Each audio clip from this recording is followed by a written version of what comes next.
Hello guys, welcome to Redditor's Revenge. Here we post amazing revenge stories daily, and if you want more content like this, please do subscribe to the channel and stay tuned with us. Moving on to our today's story. Background: my girlfriend and I have been trying to buy a house for a month or two. The housing market where we live is tough, we don't have a huge income, most houses sell within 24 hours etc., so it's been a struggle. About a month and a half ago we found a perfect house. In the neighborhood we wanted, 2 beds 2 baths, at the very top of our price range, but still doable, etc. The best part is that it's beautifully renovated, new roof, everything is new and gorgeous. We put in an offer, but get outbid by someone else, which is crushing, if you have yet to experience that. We mourn and then continue searching for other houses, until we get a call from our agent saying that the other buyers backed out and the seller is offering it to us first, before putting it back on the market. A quick important note here: the seller is the owner but is also acting as his real estate agent, and he runs his business buying foreclosures and flipping them. This is important later. Back to the rest of the story. We decide to go for it, but are skeptical because why would the other buyers back out on such a perfect house? We go to look at the house again, and the second time we notice some details we previously overlooked in our initial infatuation. Almost all of the interior door hardware is put on incorrectly, door handles backward, locks not measured correctly so unable to close. Some door handles just plain don't work. When we check out the master bathroom we notice that the shower floor feels spongy, like they didn't fill it underneath before putting the pan in. Drawers don't open because of how the pipe fittings were installed, etc. The list could go on much longer, but the point is we started to be concerned about the quality of the work. If that's just the simple exterior stuff, what about the stuff hidden behind the walls? We decide to move forward anyways, knowing we can get a thorough inspection. Our real estate agent put language into the purchase agreement giving us the standard contingent on inspection out, along with a written commitment from the seller via email to fix the issues we noted. It's at this crucial juncture that our real estate agent learned some critical information, begrudgingly dragged from the seller at threat of litigation for failure to disclose. The other buyers backed out, because the seller didn't get permits for any of the renovations he did. Being new to this, and having zero experience with renovations or contractors or anything house-related, we weren't entirely sure what this meant, but decided to use our 10 inspection days to learn fast and figure shit out. We call around to all of the city people who handle permitting to see what the implications are of basically the entire house, including the roof, all electrical wiring, and all plumbing, being unpermitted. They say to run in the other direction.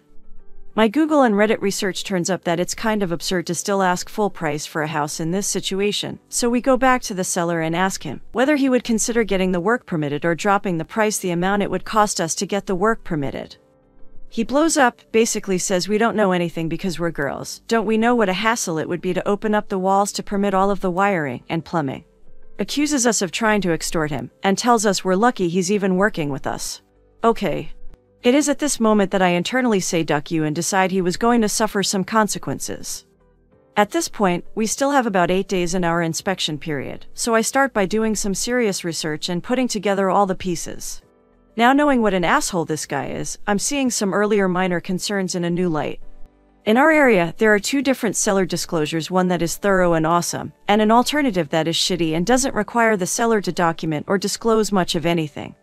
This seller used the alternative disclosure, and in hindsight, it's because if he had used the awesome one he would have had to put down on paper all of the renovations that were done, and simultaneously admit that they weren't done with permits. Then I start investigating who did the work for him. Turns out there is no record of the contractors he told us he used in the state, so that's shady. No record of licenses, anything for any of the contractors he said he worked with, which means there's not a solid record of who even did the renovations and whether they're contractors with the necessary training. Next, I look into the seller's business. Like I said, he works as a real estate agent and also buys foreclosures to flip them and resell at massive profits. I notice he's got a habit of buying houses in poorer areas, flipping them, and then selling them at much higher values than are reasonable.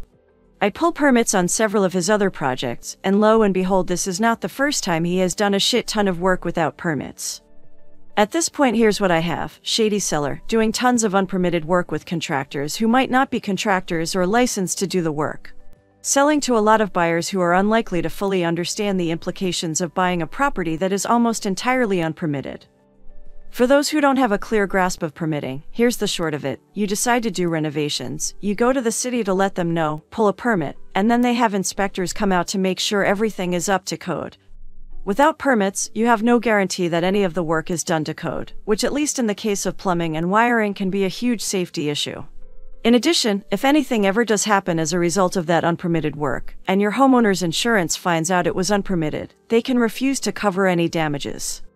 Again, when you think about what could happen with some shady plumbing and wiring done by people who are not licensed contractors, and then not have your insurance cover it, well, suffice to say I am now enraged not only on mine and my girlfriend's behalf but also for the people who might drop their entire savings on a house they think is amazing, and then they get completely screwed. Armed with info on the lack of permits, lack of licensed contractors, and general grossness of the seller, my girlfriend gets in on the action. She goes and makes friends with all of the city people related to construction, code enforcement, and permitting. She works her way up through the ranks, going from the people who answer phones, to the inspectors, all the way up to the district supervisor. She flawlessly pulls the "I'm so helpless, I don't know anything, please tell me if this is a good idea. I don't have any family in town and I'm just trying to make a sound investment in my future," and the community card. Everyone eats it up and can't get enough, and they're falling all over themselves trying to help her. She lays out all of the information, explaining all of the work that we've seen that's been done, the seller's written confirmation via email of each of the renovations, concerns about the work being done by unlicensed fake contractors, etc. The city people get a justice boner on behalf of this poor young woman just trying to build a future, and the shady older gentleman trying to exploit her, and promptly reassure her that they are going to do everything in their power to look into it. Meanwhile, she should back out of the purchase agreement. The city people kept us updated on their plans, and we waited until the 10th day of our 10-day period to back out because it gave them more time to work. At the end of it all, courtesy of public records and our new baffles in the city permitting and code offices, here's what happened. The day we backed out and canceled the agreement, the city levied a few small fines against the seller, fines that ended up totaling nearly $50,000. And now anytime an agent looks at the house listing, there are a whole lot of red flags that pop up that weren't there before. If the seller refuses to pay the fines, the city has said they may put a lien on the house. I may have also conveniently and anonymously written a few blog posts about the seller and their business, which, since they had close to zero internet presence, are now in the top results if anyone Googles them. Note that I said nothing untrue and nothing I don't have written documentation to back up, so no real risk of libel. I've learned some things by reading this sub. This house that the seller had multiple offers on within 12 hours originally has now been sitting on the market untouched for weeks. Every time I see the posting still sitting there with no change, it brings me joy, and hopefully, our revenge plot will help prevent some unsuspecting buyer from getting screwed. Now, here is the end of our first story, and I hope you guys are enjoying my content. So before moving to the final story, you can share your thought about that shady businessman, and if you had similar experiences with such shady house sellers, you can share it in the comments section. Also, hit the like button and subscribe to the channel to stay tuned with us for more revenge stories. Now, moving to our final story. So first, your typical backstory. I was an employee at a well-known breakfast chain, particularly popular for its wide selection of pancakes, for nearly 3 years. I was decently well-liked among the employees and had a very good friend who had just been promoted to shift manager by the former general manager, who was a great guy that unfortunately got transferred to a different store against his wishes. He was replaced by a horrible, power-hungry shift manager whom no one cared for. So a typical work week for me was 6 days a week, between 60 to 70 hours a week, with Tuesdays being my only day off. My shifts ranged from 8 hours to as much as an 18-hour double shift. I worked this schedule without complaint for years of my life. Unfortunately, on September 10th, I fell very ill while at work with no known cause. This was accompanied by very severe, stabbing pain in my lower right abdomen. I called the general manager, it was about midnight at this point, and informed her I planned on leaving to go to the ER, to which she told me if I left, then I would be fired. Now at the time, I needed this job, so not wanting to be fired, I decided to work through my shift. I had 2 hours remaining, but it was hell to work through.